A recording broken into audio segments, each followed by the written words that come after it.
பல பேருக்கு நிழலாக, பல பேருக்கு குடையாக தன்னுடைய வாழ்க்கையை அர்ப்பணித்த ராசி தான். ஒரு கூட்டமாக போய் அத்தனை பேரும் தப்பிச்சிருப்பான், ஆனால் நீங்கள் மட்டும் மாட்டிருப்பீங்க. அதே மாதிரி தான் நீங்கள் தப்பே பண்ணனாலும் உங்களை கூட்டு போய் நீ தான் கெட்டவேன்னு சொல்லி சொல்லியிருப்பாங்க. அந்த அளவுக்கு கிரக நிலைகள் உங்களுக்கு ஒரு பிரச்சனையை கொடுத்தது. நம்மளுடைய விருச்சிக ராசி அன்பர்களுக்கு பொருளாதாரத்தில் ஒரு முன்னேற்றம் உண்டு. உங்களுடைய வாக்கை எதிர்பார்த்து இனிமேல் காத்திருப்பாங்க. உங்களுடைய ஒவ்வொரு செயல்பாடுலையும் மாற்றம் உண்டு. உங்கள் குடும்பம் பிரிந்த சில வார்த்தைகளால், வாதங்களால், என்னுடைய மனைவியை நான் பிரிஞ்சுட்டேன், என்னுடைய கணவனை பிரிஞ்சுட்டேன், ஸோ இல்லை என் குடும்பத்தில் யாரையோ ஒருத்தவங்களை நான் ஒரு வார்த்தைகளால் கோவப்பட்டு டிஸ்டர்ப் ஆகி நாங்கள் ரெண்டும் பேசாமல் இருக்கோம், பேசுறதுக்கான வாய்ப்பு இருக்கான்னு ஒரு கவலையில் இருக்கோம் அப்படின்னா கண்டிப்பாக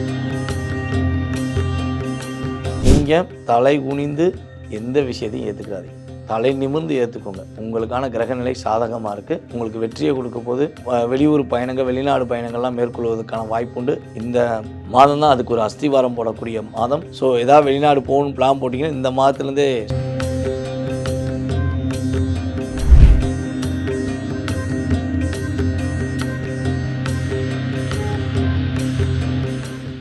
ரியல் ஒன் ஆன்மீக சேனல் நேர்கள் அனைவருக்கும் எனது இனிய வணக்கம். நான் உங்கள் டிஜே சுந்தரபாண்டி, சிவகாசியிலிருந்து. நேர்களே, தற்போது நம்ம பார்க்க போகிற விஷயம் என்னன்னு பார்க்கும்பொழுது, ஜூன் மாதத்தில் கோச்சார கிரகங்களான சூரியன் முதல் ராகு கேது வரை ஏனைய 8 கிரகங்கள், அதாவது சந்திர பகவான் மட்டும் பார்த்திங்கன்னா 2.5 நாட்களுக்கு ஒரு முறை ராசியை கடக்கக்கூடியவர். ஸோ அவரை தவிர்த்து 8 கிரகங்களுடைய செயல்பாடு தன்மைகள், கோச்சார கிரகங்களான 8 கிரகங்களுடைய செயல்பாடு தன்மைகள் எவ்வாறு உள்ளன, ஸோ இதன் அடிப்படையில் பொது பலன்கள், ஒரு மனிதனுடைய வாழ்க்கையில் உலகியல் ரீதியாக உங்களுக்கு என்னென்ன மாற்றங்கள் வரப்போகுது, என்னென்ன விஷயங்களை நீங்கள் கவனமாக இருக்கணும்னு சொல்லி பார்க்க போகிறோம். அதற்கு முன்னாடி பார்த்திங்கன்னா கிரகங்கள் எங்கெங்கே இருக்குது, ஏன்னா நம்ம சூரிய பகவானை அடிப்படையை வச்சு தான் இந்த மாத பலன்களை எடுக்கிறோம். ஸோ சூரிய பகவான் ஜூன் மாதம் துவக்கத்தில் ரிஷபராசியில் இருக்கிறார். ஜூன் மாதம் துவக்கத்தில் ரிஷபராசியில், அதற்கப்புறம் பார்த்திங்கன்னா மிதுன ராசிக்குள்ளே 15ஆம் தேதிக்கு மேலே மிதுன ராசிக்குள்ளே நுழைஞ்சிருவார். ஸோ அதே போல் பார்த்திங்கன்னா புதன் பகவான் மட்டும் இந்த வட்டம் 3 ராசிக்கு பயிற்சி ஆகிறார். ரிஷபம், மிதுனம், கடகம் என்ற 3 ராசிக்கு ட்ராவல் பண்ணுறாரு. ஸோ அதுக்கு அடுத்தபடியாக பார்த்திங்கன்னா குரு பகவான் ஆல்ரெடி நம்ம மாதம் பிறக்கிறதுக்கு முன்னாடியே குரு பகவான் எங்கே போயிட்டார்னா மிதுன ராசிக்குள்ளே தான் இருக்கார். இன்னும் ஒரு வருட காலத்துக்கு மிதுன ராசியில் குரு பகவான் இருப்பார். செவ்வாய் பகவான் பார்த்திங்கன்னா கிட்டத்தட்ட இந்த மாதம் துவக்கத்தில் கடகத்தில் இருப்பார், நீச்சம் பெற்று அமர்ந்திருப்பார். ஸோ 6ஆம் தேதிக்கு மேலே பார்த்திங்கன்னா சிம்ம ராசிக்குள்ளே செவ்வாய் பகவான் போயிடுவார். செவ்வாய் சிம்மத்துக்குள்ளே போகும்போதே அங்கே சிம்மத்தில் கேது பகவான் இருப்பார். அப்போ செவ்வாய் கேது, ஸோ ஒரு மிகப்பெரிய ஒரு டாமினேஷனை உருவாக்க போகுது இந்த மாதம். அது என்னென்ன டாமினேஷனுங்கிறத நம்ம விரிவாக பார்க்கலாம். ஸோ கேது பகவானுக்கு அடுத்து பார்த்திங்கன்னா ராகு பகவான் எங்கே அமர்ந்திருக்கிறார் பார்த்திங்கன்னா கும்பராசியில் அமர்ந்திருக்கிறார். அதுக்கு அடுத்தபடியாக பார்த்திங்கன்னா சனி பகவான் மீனத்திலும், சுக்கிர பகவான் ஆரம்பத்தில் மேச ராசியிலும், எண்ட் ஆஃப் பாயிண்ட் வரும்போது 29ஆம் தேதி மேலே எங்கே வர்றாருன்னா சுக்கிரன் ரிஷபத்துக்குள்ள நுழைஞ்சிருவார். ஸோ இந்த ஏனைய கிரகங்களுடைய அமைப்பில் 12 ராசி நேயர்களுக்கும் என்னென்ன மாற்றங்கள் வரப்போகுது, என்னென்ன விஷயங்களில் முன்னேற்றத்தை சந்திக்க போகிறீங்கிறத பார்க்க போகிறோம். ஸோ வீடியோ முழுமையாக பாருங்கள். இந்த ஜூன் மாத பலன்களில் உங்களுக்கு மிக பயனுள்ள விஷயங்கள் இருக்கும் என்பது நிதர்சனமான உண்மை.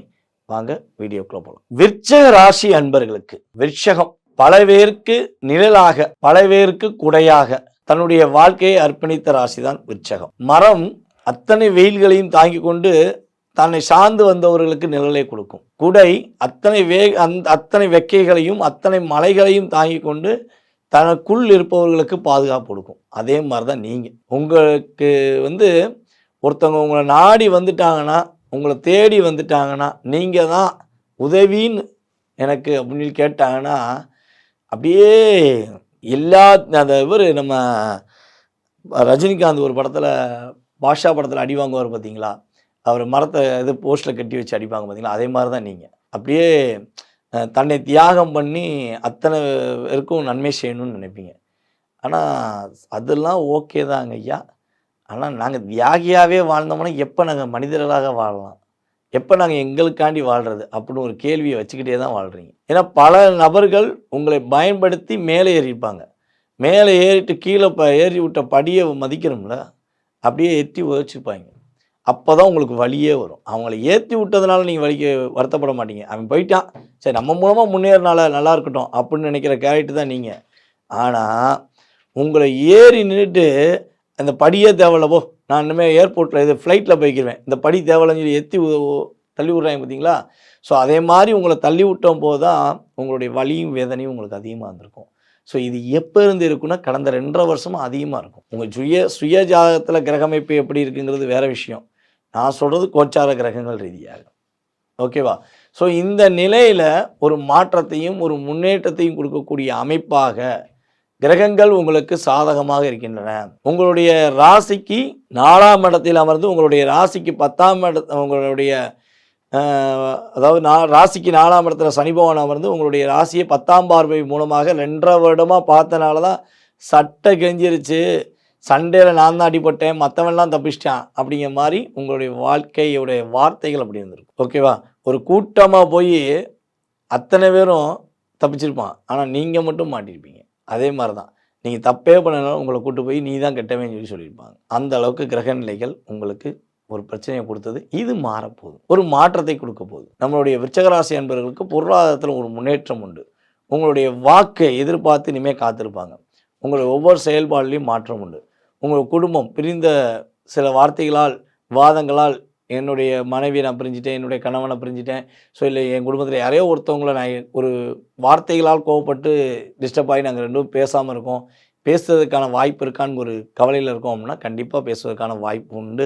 அதே போல் பார்த்திங்கன்னா உங்களுடைய கிரகமைப்பு ரீதியாக காதல் செய்கிறீங்க அப்படின்னா விருச்சகராசிக்காரங்க மட்டும் தயவு செய்து காதலை ஏமாற வேண்டாம். நிறைய ஏமாற்றம் விருச்சகராசி நம்ம ஜாதகம் பார்க்கும்போது பார்க்குறோம், நிறைய நபர்கள் விருச்சகராசிக்காரங்க காதலில் ஃபீல் பண்ணி ஏமாந்துட்டாங்க, நான் உயிருக்கு உயிராக லவ் பண்ணேன் என்னை ஏமாற்றிட்டாங்க அப்படின்னு தான் நிற்கிறாங்க. ஸோ முடிஞ்சளவு என்னைய பொறுத்தளவு விருச்சகராசிக்காரங்க லவ் பண்ணுறதுக்கு முன்னாடி இந்த ரியாலிட்டியை உணர்ந்துட்டு லவ் பண்ணுங்கள். சும்மா பாசம் காட்டுறாங்கன்னு சொல்லி ஏமாந்துட்டு கஷ்டப்பட வேண்டாம் என்பது என்னுடைய தாழ்மையான கருத்து. ஸோ அப்படி ஒரு சூழ்நிலை வந்தாலும் இது வாழ்க்கை அல்ல, உங்களுடைய வாழ்க்கை உங்களை நோக்கி வருவர்களுக்காக வெற்றி கொடுப்பதற்கான வாழ்க்கைன்னு மட்டும் நினச்சிக்கோங்க. நீங்கள் யாரையும் சார்ந்தவங்க கிடையாது, யாரோட அன்புக்காகவும் இயங்கக்கூடிய நிலை இனிமேல் உங்களுக்கு வரக்கூடாது. நீங்கள் வெற்றி பெறுவீங்க, சிறப்பாக இருப்பீங்க அப்படிங்கிறது இந்த ஜூன் மாதம் துவக்கத்திலேருந்து உங்களுக்கு கொடுக்கக்கூடிய விஷயம். நீங்கள் தலை குனிந்து எந்த விஷயத்தையும் ஏற்றுக்கிறாதீங்க, தலை நிமிர்ந்து ஏற்றுக்கோங்க. உங்களுக்கான கிரகநிலை சாதகமாக இருக்குது, உங்களுக்கு வெற்றியை கொடுக்க போது. வெளியூர் பயணங்கள் வெளிநாடு பயணங்கள்லாம் மேற்கொள்வதற்கான வாய்ப்பு உண்டு. இந்த மாதம் தான் அதுக்கு ஒரு அஸ்திவாரம் போடக்கூடிய மாதம். ஸோ ஏதாவது வெளிநாடு போகணும்னு பிளான் போட்டிங்கன்னா இந்த மாதத்துலேருந்தே ஸ்டார்ட் பண்ணிக்கோங்க, டிக்கெட்லாம் புக் பண்ணிக்கோங்க. கட்டாயமாக நீங்கள் வெளிநாடு செல்வதற்கான வாய்ப்புகள் கிரகநிலைகள் சாதகமாக இருக்கின்றன. ஒரு தடவையாக ஃப்ளைட்டில் போட்டு போகணும் அப்படின்னா இப்போவே ஏதாவது ஆஃபர் ரேட்டில் இருந்தால் கூட புக் பண்ணி போயிருங்க. ஏன்னா கிரகநிலைகள் சாதகமாக இருக்கும்போது தான் சுற்றி பார்க்க முடியும். ஓகேவா? அந்தளவுக்கு சிறப்பான தன்மை உண்டு. உடல் ஆரோக்கியத்தில் மாற்றம் உண்டு. ஸோ நிதானமாக இருக்க வேண்டிய விஷயங்கள் என்னென்னா, இப்பயும் சொல்கிறேன் எப்பயும் சொல்கிறேன், விருச்சகராசிக்காரங்க யாரும் உங்களை பிரம்மாண்டத்தை காட்டி ஏமாத்துறாங்க, அழகை காட்டி ஏமாத்துறாங்க, ஒரு பெரிய டிசைனியை காட்டி ஏமாத்துறாங்கன்னா போடா இதெல்லாம் நான் கடந்து வந்துட்டேன் அப்படின்னு அசால்ட்டாக தூக்கி போட்டு போயிட்டே இருங்க. அது ஆணாக இருந்தாலும் சரி பெண்ணாக இருந்தாலும் சரி, உங்களுடைய வாழ்க்கையில் நீங்கள் உங்களை மட்டும் நம்புங்க, உங்களுக்காக வாழுங்க, உங்களுடைய குடும்பத்துக்காக வாழுங்க, சிறப்பாக இருப்பீங்க, மகிழ்ச்சியாக இருப்பீங்க. நீங்கள் வழிபாடு செய்ய வேண்டிய கோவில் அப்படின்னு சொல்லி பார்த்தீங்கன்னா, உறுதியாக உங்களுடைய வீட்டில் அருகில் இருக்கக்கூடிய அம்மன் வழிபாடை தொடர்ந்து வழிபாடு செய்யுங்க. முடிஞ்சளவு நம்முடைய விருச்சகராசி அன்பர்கள் திங்கட்கிழமை அம்மன் கோவிலில் போய் வழிபாடு செய்வது மூலமாக மிகப்பெரிய மாற்றம் உண்டு. அப்படியே மனசார நீங்கள் ஃபீல் பண்ணாலே அம்மன் உங்களுக்கு பக்கத்தில் உட்காந்துருக்க மாதிரி ஃபீலிங் வரும். சரியா? யாருக்கெல்லாம் அம்மன் தெய்வத்தை ரொம்ப பிடிக்கும், எனக்கு இந்த அம்மனை ரொம்ப பிடிக்குங்க, நான் மனசார இந்த அம்மனை மட்டும்தான் வேண்டுவேன் அப்படின்னு நினைக்கிறீங்கன்னா கட்டாயமாக உங்களுடைய கருத்துக்களை கமெண்ட்ஸாக கொடுங்க. ஸோ அம்மன் தெய்வத்தை கும்பிடலங்க, நான் வேறு தெய்வங்களை கும்பிட்டு இருக்கேனாலும் இந்த மாத துவக்கத்திலிருந்து அம்மன் வழிபாடை பின்பற்றுங்கள் என கூறிக்கொள்கிறேன். வெற்றிகள் உறுதி. சிறப்பாக இருக்கும்.